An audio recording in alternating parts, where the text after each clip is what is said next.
Western Cultural Suicide as Apostasy by Edward Feser. In his classic book, Suicide of the West, James Burnham famously characterized liberalism as the ideology of Western suicide. I've been meaning for some time to write up an essay on the book. This isn't it.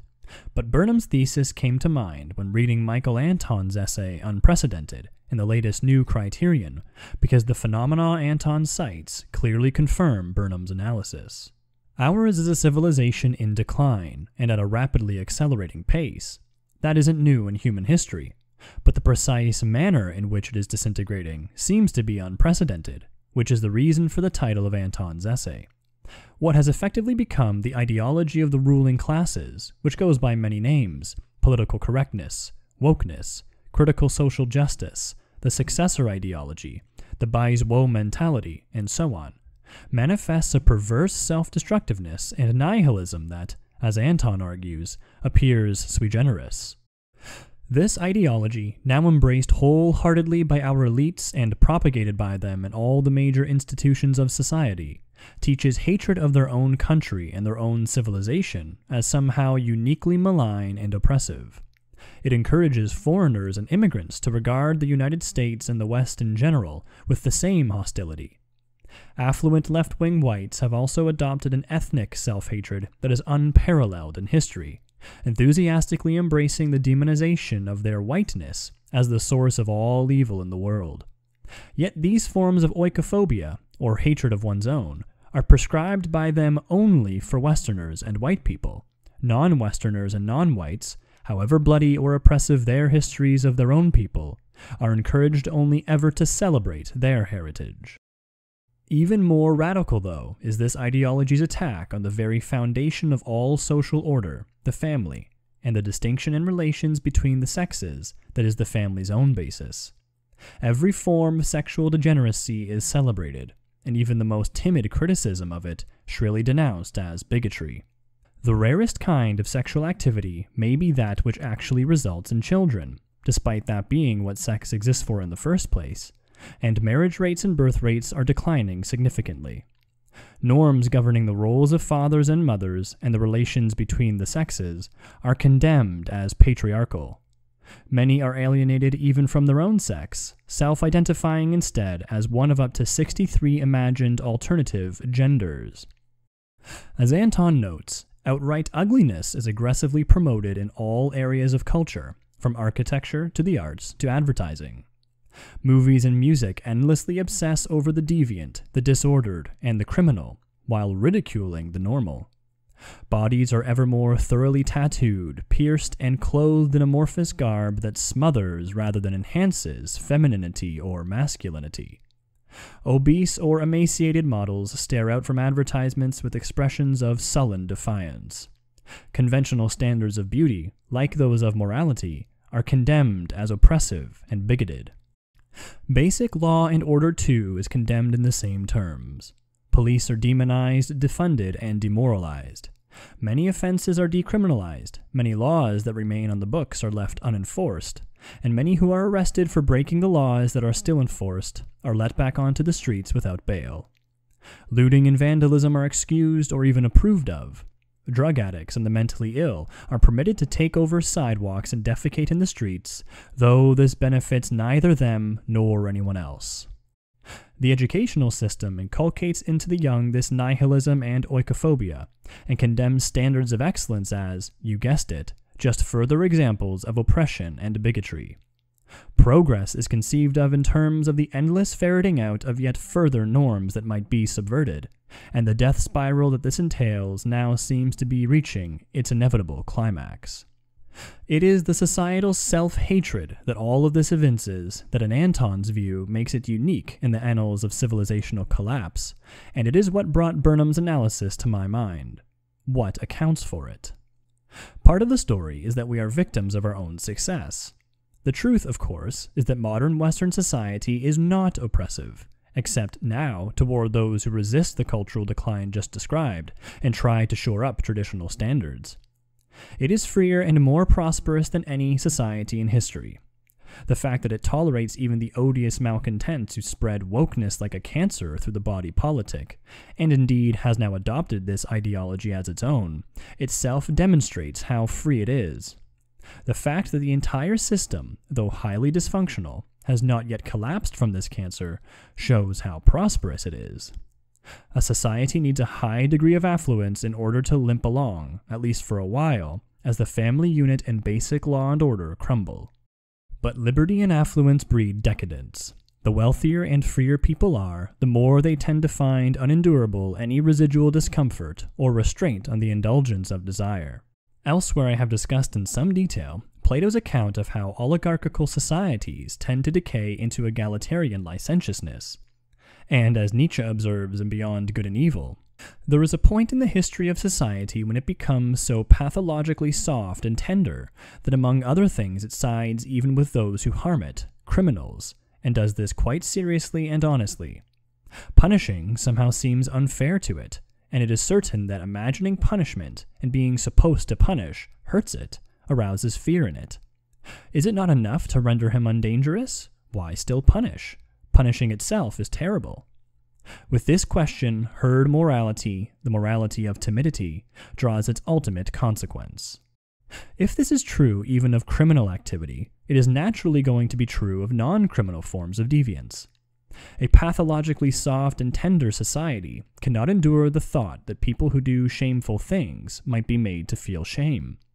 Hence, it will frantically lower or abandon standards in order to pander to every weirdo or pervert who whines that his favorite brand of deviancy has not been afforded sufficient respect.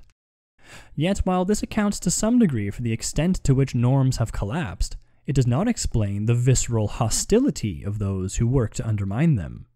For that, we need to factor in the deadly sin of envy and what Nietzsche calls ressentiment, which are the concomitants of radical egalitarianism.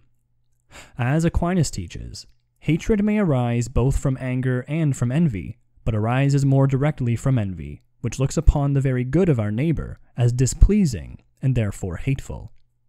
The envious person wants to destroy what he cannot achieve or live up to himself. Thus, the woke are not satisfied merely to have the liberty to flout the standards upheld by normies.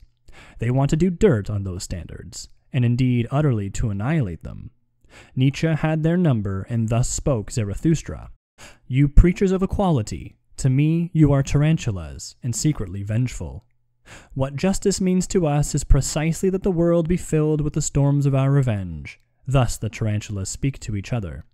We shall wreak vengeance and abuse on all whose equals we are not. Thus do the tarantula hearts vow. And will to equality shall henceforth be the name for virtue, and against all that has power we want to raise our clamor. You preachers of equality, the tyrannomania of impotence clamors thus out of you for equality. Your most secret ambitions to be tyrants thus shroud themselves in words of virtue. Aggrieved conceit, repressed envy, perhaps the conceit and envy of your fathers, erupt from you as a flame and as the frenzy of revenge. Mistrust all who talk much of their justice. When they call themselves the good and the just, do not forget that they would be Pharisees, if only they had power. Preachers of equality and tarantulas are sitting in their holes, these poisonous spiders with their backs turned on life. They speak in favor of life, but only because they wish to hurt. They wish to hurt those who now have power. Now, such hatred naturally has a tendency to subvert reason, but as Plato and Aquinas teach, it is sexual vice among all vices that has the greatest tendency to destroy rationality. Sexual desire can seriously cloud the intellect even in the best of circumstances. But when its objects are contra naturem, indulgence makes the very idea of an objective, natural order of things hateful. Wokeness, which marries the deadly sin of envy to that of lust, must inevitably give rise to ever more bizarre manifestations of outright irrationality. So, affluence breeds softness, which breeds egalitarianism, which breeds licentiousness, which breeds madness. This is all just good old-fashioned socio-political analysis in the classical tradition, Plato, Aristotle, Augustine, Aquinas, et al. And it is a very large part of the story we see playing out around us. But I submit that even this does not quite explain what Anton calls the unprecedented nature of our cultural collapse. What I have been describing are entirely natural processes of cultural decay. But there is something beyond the natural order at work here, something truly diabolical in what is going on. After all, even the pagans of old had some significant understanding of the natural law. That is why the church could find kindred spirits in the likes of Plato and Aristotle. By contrast, the modern West has largely lost even the moral knowledge that the pagans had. Deviancy was, in the days of the old paganism, largely confined to the affluent upper classes. Today it permeates the whole of the social order. What happened between their time and ours? Christianity, of course, and then apostasy from Christianity. And it is this character of apostasy, I submit, that accounts for the unprecedented and diabolical character of the cultural collapse we are witnessing. The pagans of old had a rough understanding of the natural law. The Catholic faith perfected it, and added to it knowledge of our supernatural end, the beatific vision, and the possibility of the theological virtues of faith, hope, and charity that allow us to achieve that end. But the modern West has abandoned the faith and lost, along with it, even the natural virtues, along with these supernatural gifts. The higher one has been raised, the further he has to fall. Or, as Christ warns those who do not do well with what he has given them, for to him who has will more be given, and he will have abundance. But from him who has not, even what he has will be taken away. Now, where does liberalism fit into the story? Liberalism, I submit, was bound to give way to nihilism of the kind embodied in wokeness. As I have argued at length elsewhere, liberalism is essentially a Christian heresy, and its heresy involves a distortion of the Christian conception of nature. In particular, it requires a conception of nature that strips from it any inherent teleology or purpose, and thus yields a distorted conception of natural law. It also makes of the supernatural an alien imposition on nature, rather than the completion of it. And, as I have also argued, liberalism's denuded conception of nature leaves the individualist self the sole arbiter of value. Whatever the self does not consent to must come to seem oppressive. It is true that there is also, alongside its radical individualism, a strongly collectivist element in wokeness, particularly in critical race theory.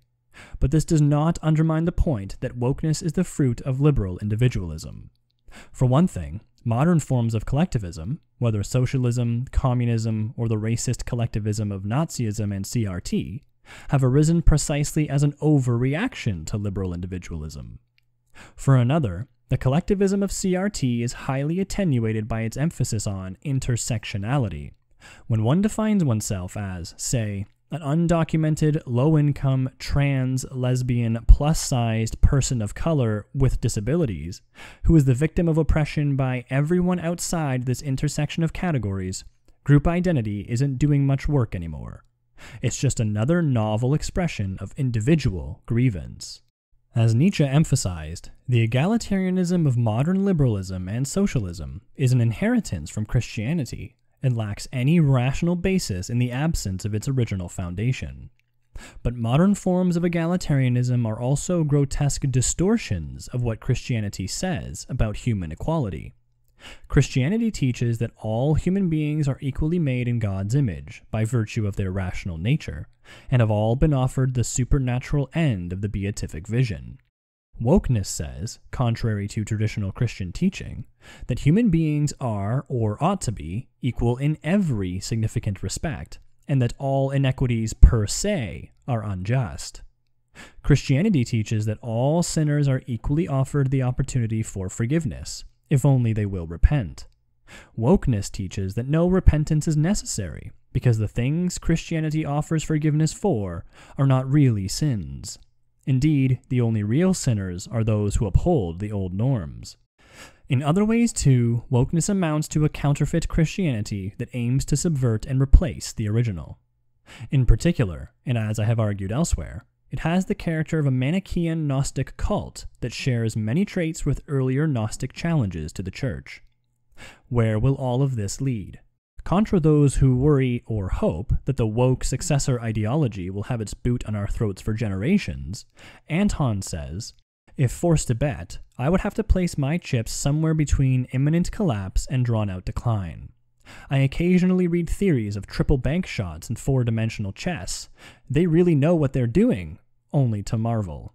Our regime cannot, at present, unload a cargo ship, stock a store shelf, run a clean election, handle parental complaints at a school board meeting, pass a budget bill, treat a cold variant, keep order in the streets, defeat a third world country, or even evacuate said country cleanly. And that's to say nothing of all the things it should be doing, that all non-joke countries do, that it refuses to do. If our ruling class has a plan, it would seem to be to destroy the society and institutions from which they, at present, are the largest, one is tempted to say only, beneficiaries. Do they think they can benefit more from the wreckage? Or are they driven by hatreds that blind them to self-interest? Perhaps they're simply insane. End quote. My own answer to Anton's last three questions is all of the above. And I think that those who suppose that the current woke hegemony will last indefinitely are deluding themselves. The world is breathtakingly different from what it was even just 5 decades ago when I was born. If norms that persisted for millennia can seemingly disintegrate in a single lifetime, why on earth does anyone have the confidence or fear that what has replaced them will last? Especially when it involves an attack on the very cell of society, the family, that is even more radical than what the communist regimes attempted. In fact, this sick new disorder of things is so utterly contra naturam that it cannot possibly last. The real questions are, how chaotic will its end be? What comes after it? And might the successor to the successor ideology involve a revival of the faith, apostasy from which has led us into this crisis?